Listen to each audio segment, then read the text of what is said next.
Vamos falar desse jogo do Cruzeiro. Cruzeiro lá em Goiânia contra o Atlético Goianiense. É pra lá que a Itatiaia vai. Onde está o Cruzeiro? Lá está a Itatiaia.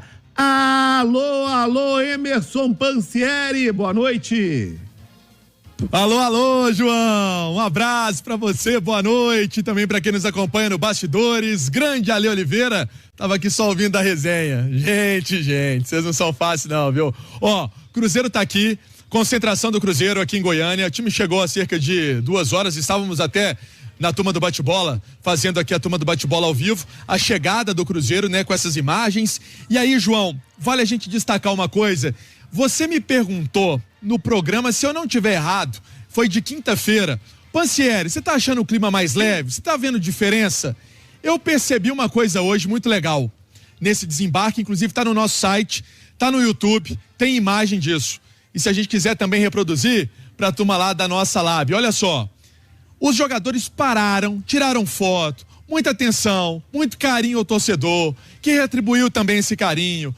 Teve autógrafo, isso é muito legal, João, e mostra que realmente precisa ter esse lado humano, o lado torcedor tá aqui, passando incentivo e carinho. Eles só querem também um pouquinho do outro lado. E isso, João, deu pra gente perceber aqui hoje, aqui na porta do hotel, onde o time tá concentrado. Teve um episódio no jogo do Cruzeiro na Sul-Americana, um casal esteve no aeroporto teve no hotel, né, do Cruzeiro, na concentração, aquilo ali era na concentração, né, Pansieri?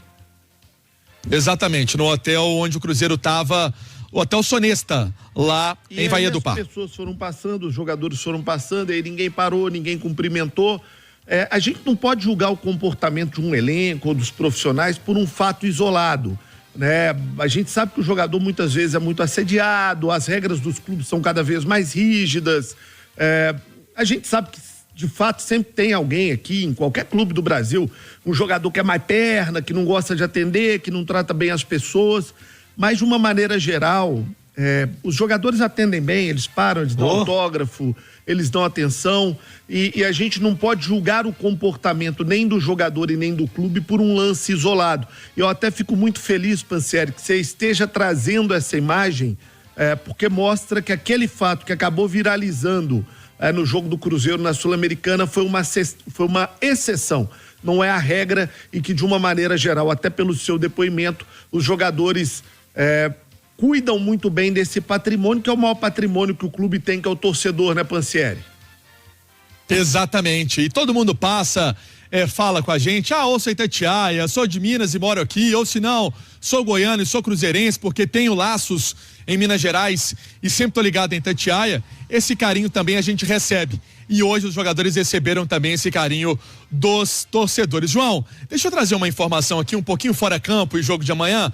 Prometo que volto e passo essa provável formação no Cruzeiro, porque é informação importante e informação de mercado, né? De bastidores de mercado. O Cruzeiro fez uma sondagem no atacante Keno, 34 anos, que já esteve no Atlético, inclusive com o próprio Alexandre Matos, esteve no Palmeiras com o Alexandre Matos, jogador que não vive aquela titularidade com o Fernando Diniz no Fluminense, mas tem bagagem, tem experiência e poderia ser um jogador importante nesse elenco do Cruzeiro, caso avance. Uma apuração também com o nosso grande Thiago Reis, e essa matéria está no itatiaiasport.com.br. Teria que ver essa questão de valor, salário, interesse do jogador também, o Fluminense nessa história, mas tem uma sondagem. O Cruzeiro buscou algumas coisas relacionadas ao Keno para que possa chegar à Toca da Raposa. Eu pergunto para você, pro Ale, gosta do nome, João? Eu gosto mais quando traz jogadores mais jovens, sempre. Agora, se você pegar o Keno, eu sou muito prático e muito objetivo além desse tipo de coisa. Se você comparar o Keno com os atacantes que o Cruzeiro tem hoje, estamos naquele famoso par ou ímpar de início da pelada. Você tem o Keno de um lado e você tem o papagaio do outro. Em quem que você vai? Keno. Não é isso. Não, qualquer um. Essa é a realidade. Quando você olha qualquer atacante do Cruzeiro e o Keno, você escolhe o Keno à frente de praticamente qualquer atacante do Cruzeiro. E quando você ainda volta um pouquinho, você vai nos meias, só o Matheus. Tirando o Matheus, todos os outros eu vou no Keno. Eu também, ali do meio pra frente, né? O Keno gosta bastante de jogar pelos lados do campo, mas o Matheus é uma exceção mesmo, porque é muito bom jogador. No mais, o Keno, pra mim, tecnicamente, é melhor que todos. Ele tem aí um histórico de lesão, né? Que tem atrapalhado um pouco a sua carreira, mas tecnicamente brilhante. E tem mais uma coisa, né, João? Vamos falar a realidade. O Keno é um jogador que já passou dos 30 anos, até porque se ele jogasse essa bola e tivesse 18, ele não tava nem no Brasil, né? Olha, o Pansieri foi repórter do Cruzeiro na Rádio Globo, antes de trabalhar aqui na Itatiaia. Que ano que você começou a cobrir o Cruzeiro na Rádio Globo, Pansieri? Foi 2012, até 2016, quando encerraram Então, lá as quando atividades. Quando o Alexandre Matos chegou no Cruzeiro, você era repórter do Cruzeiro na Rádio Globo.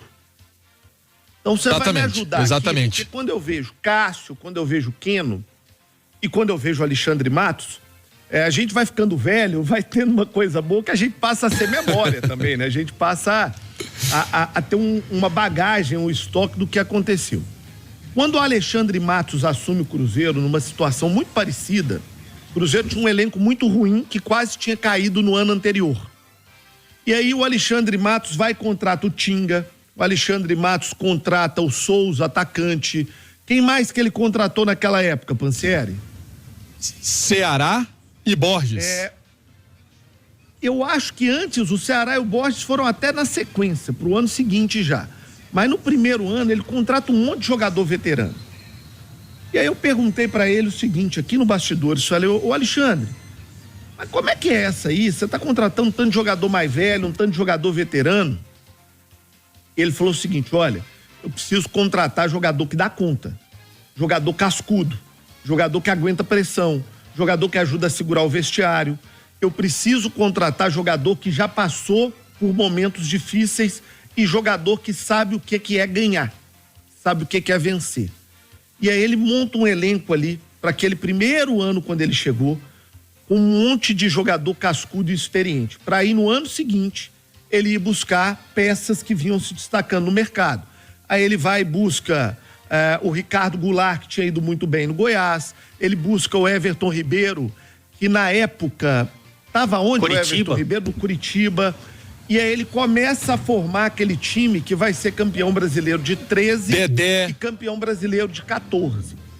Então, eu vejo o Alexandre Matos, talvez, para uma janela de meio do ano, onde o cara não tem muita opção, Ale, tentando buscar jogador cascudo e experiente para dar conta do tranco num campeonato brasileiro. Então ele vai num Keno, que todo mundo sabe que é um cara vencedor. Ele vai num Cássio, goleiro, todo mundo sabe que é um cara vencedor. Ninguém precisa esperar que ele vai dar conta de montar na janela do meio do ano um elenco para ser campeão brasileiro. Não é a realidade. Mas ele vai montar um elenco com jogadores que deem conta de garantir a permanência do Cruzeiro numa Série A, tentar buscar uma classificação para algum torneio internacional, para aí sim, na janela do final do ano, quando ele vai ter uma pré-temporada, quando ele certamente vai buscar um técnico de outro patamar, porque eu não tenho dúvida nenhuma que o Alexandre Matos está de olho no mercado de técnico também, Com certeza. para aí formar o time do Matos e do Pedrinho. Esse time do meio do ano vai ser para salvar o Cruzeiro na temporada e para o Cruzeiro ter tranquilidade no final do ano e aí sim se planejar para o ano que vem. É o que eu imagino pelo que eu conheço do estilo de trabalho do Alexandre Matos. E vou te falar, se chega também, vamos supor que esses reforços venham para o Cruzeiro. Se chega também um centroavante bom, um titular, a gente tá falando de 3 caras que chegariam para ser titular e referência do time, né? Um bom goleiro, um bom atacante de lado e um bom centroavante, já muda a figura, porque hoje o Cruzeiro tem 2 bons zagueiros e 2 bons para ótimos laterais. Tem 2 volantes que seguram o BO, não tenha dúvida disso, os Lucas. Você tem um meia, que é um dos melhores do futebol brasileiro, que é o Matheus Pereira. Você coloca ali um atacante de lado, que vamos supor que se fosse o Keno, e mais um centroavante, pode ser até o Arthur Gomes do outro lado ali, você tem um time, não tô falando nem de elenco, mas você tem um time que pode olhar nos olhos. Competitivo. É. Não vejo como um time para ser campeão. Ah, não. Porque aí você precisa mais do que time, você precisa de elenco. Verdade. E aí você pega o elenco do Palmeiras, do Flamengo, do Atlético, são elencos mais o Inter, né? E trabalhos de mais longo prazo. Os times do Sul, Ale, infelizmente, estão passando por uma tragédia. E a gente não sabe como eles vão reagir a isso. Eu não estou dizendo nem do brio, da vontade do jogador, não. É de uma dificuldade logística real. Esses caras vão conseguir jogar com suas torcidas ao lado? Esses caras vão conseguir treinar adequadamente? Esses caras vão conseguir ter logística de transporte, de viagem, à altura do que eles precisam? Ah, não, mas eles vão passar a treinar, por exemplo, em Santa Catarina. Aí o cara tá em Santa Catarina, tá pensando na família dele, tá no Rio Grande do Sul. Isso tudo impacta muito. Então, tende a ser um ano muito sofrido e muito complexo para os times do Rio Grande do Sul. Fora o calendário deles, né? Porque você tá falando, eu citei o elenco do Inter, que acho realmente que é muito bom. Eles estão na Copa do Brasil, estão na Sul-Americana e no Brasileiro, né? Com os jogos que eles vão ter jogos atrasados, então realmente vai ser um prejuízo. Mas essa são boas sondagens, né? Que o Cruzeiro tem feito. O Matos tem isso, né? O Matos, ele tem uma agenda muito forte, tem trânsito no mercado, ótimos relacionamentos. Aí você não tem a dúvida disso, viu, João? E o Pedrinho é um cara que tá sonhando grande com o Cruzeiro. Eu quero repetir aqui, eu sempre sou muito cuidadoso nisso, porque eu não quero colocar em cima do Pedro Lourenço uma responsabilidade ou uma cobrança que nós não fizemos aqui com o Ronaldo, que nós não fazemos aqui com a diretoria do Atlético. Eu, pelo menos, não faço. Eu busco ser sempre muito prudente, cuidadoso nisso. Eu acho que o trabalho tem que ser passo a passo, né? Não acredito que um clube seja reconstruído da noite para o dia. Mas a gente vê o Pedro com um desejo de aporte maior do que o desejo de aporte da gestão anterior. E a gente vê o departamento de futebol que o Pedro monta no Cruzeiro mais robusto e mais cascudo do que o departamento de futebol que tinha antes. Sabe aquilo que nós falamos do Keno, com todo respeito, mas do Keno com o Papagaio, por exemplo? Sim. Se você tem o Pedro Martins e o Alexandre Matos, você escolhe quem? Pedro Martins e o Alexandre Matos? O Alexandre Matos, mas de longe. É isso. Então é a mesma coisa. O Pedro Lourenço foi no mercado e buscou um cara que é ponta no mercado. O Alexandre Matos é ponta, é um cara que acabou de passar pelo Palmeiras, pelo Atlético, pelo próprio Cruzeiro, que há poucos dias atrás, e digo isso aqui, falei isso aqui na época, se o diretor de futebol do Atlético, o nosso Rodrigo Caetano, não tivesse aceitado o convite da seleção, o nome seguinte da lista era o nome do Alexandre Matos. Ele era o nome seguinte na lista do Edinaldo. E eu falei isso à época aqui. Então, nós estamos falando de um cara da prateleira de cima. Então, acho que isso tudo vai fazer muita diferença. Agora, vai fazer diferença a médio prazo. Primeira missão é estabilizar o Cruzeiro nessa temporada. Para aí sim, no ano que vem, poder dar um salto qualitativo no time, organizando numa pré-temporada adequada, numa janela adequada, para montar um time forte. Você leva aí 2 ou 3 temporadas para ter um elenco forte de verdade. Porque você vai errar, você vai contratar um cara que não vai dar certo, você vai ter um da base que vai subir que vai dar certo, você vai contratar 3, 4, 5 jogadores que vão dar certo, e aí você vai contratar um técnico que vai encaixar o estilo de jogo. É um processo, demora tempo, Ale. Financeiramente, o Cruzeiro ainda está na fisioterapia.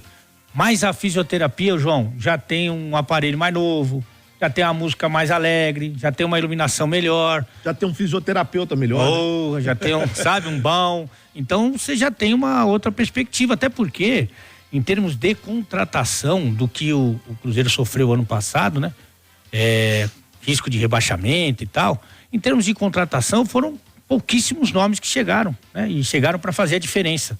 Agora parece que esses caras vão chegar, João.